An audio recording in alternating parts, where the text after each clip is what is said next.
మానవునిలో కలి కల్మషాలను జడ కాలుష్యాలను తొలగించి అంతర్లీనంగా ఉన్న దైవత్వాన్ని వెలికి తీయడమే పీఠం తత్వమని విశ్వవిజ్ఞాన విద్యా ఆధ్యాత్మిక పీఠాధిపతి డాక్టర్ బుమర్ అలీ షా అన్నారు. కాకినాడ జిల్లా పిఠాపురం మహారాజా రైల్వే వారధి సమీపాన గల విశ్వవిజ్ఞాన విద్యా ఆధ్యాత్మిక పీఠం నూతన ఆశ్రమంలో పీఠం 98వ వార్షికోత్సవ జ్ఞాన మహాసభలు 2 రోజులు ఘనంగా జరిగాయి. ఎమ్మెల్సీ పేరాబత్తుల రాజశేఖర్, మాజీ ఎమ్మెల్సీ చైతన్యరాజు, ప్రముఖ సిద్ధాంతి గరిమెల్ల వెంకటరమణ తదితర ప్రముఖులు ముఖ్య అతిథులుగా హాజరయ్యారు. పీఠాధిపతి సద్గురు డాక్టర్ బుమర్ అలీ షాను దర్శించి ఆశీస్సులు పొందారు. సభను ఉద్దేశించి మాట్లాడుతూ వీరిని పీఠాధిపతి డాక్టర్ ఉమర్ అలీ షా ఘనంగా సత్కరించారు. వివిధ భాషల్లో పీఠం రూపొందించిన గ్రంథాలను, బ్రౌచర్లను పీఠాధిపతి డాక్టర్ ఉమర్ అలీ షా చేతుల మీదుగా ఆవిష్కరించారు.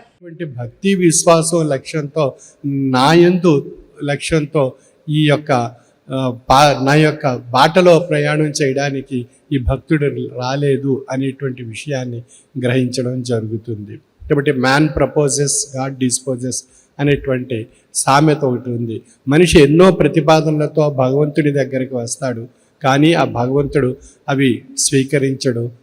అందువల్ల ఆ స్వీకరణ లేకపోవడం చేత ఆ భగవంతుడి ప్రతిపాదించినటువంటి అంశాలు తను నెరవేరకపోవడం చేత తనకు ఆ సమయంలో అభక్తి, అవిశ్వాసం, నిర్లక్ష్యం ఇవన్నీ ఏర్పడుతూ ఉంటాయి. అందుకే తత్వవేత్త ఏం చెప్పారంటే, సన్యాసి చేసిన, సామ్రాట్టు చేసిన సర్వము నీవే స్వామి, భక్తుని రాపాడించి పీడించి చిచ్చులో పెట్టి పరీక్షించవచ్చు అని చెప్తున్నారు తత్వవేత్త.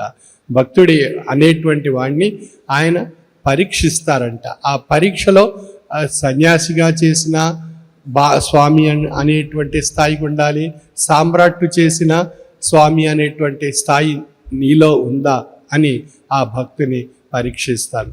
అటువంటి భక్తి మనలో ఉన్నప్పుడు భగవంతుడు ఏ సమయంలో ఏది కావాలో అది మనకు నిర్ణయిస్తారు. మన యొక్క దినచర్యలో అవన్నీ మనకు ఫలిస్తాయి. కాబట్టి మనం దాని గురించి తపన చెందాలి. ఆ తపన తపస్సుగా మార్చుకోవాలి. ఆ తపస్సు ఒక సాధనగా మారాలి. ఆ సాధన మనకు ఆ అద్భుతమైనటువంటి ఆ భగవత్ శక్తి మనపై ప్రసాదింపబడేటువంటి స్థితిని మనకు కల్పిస్తుంది. అంచేత ఆ తపన తపస్సుగా మారాలి.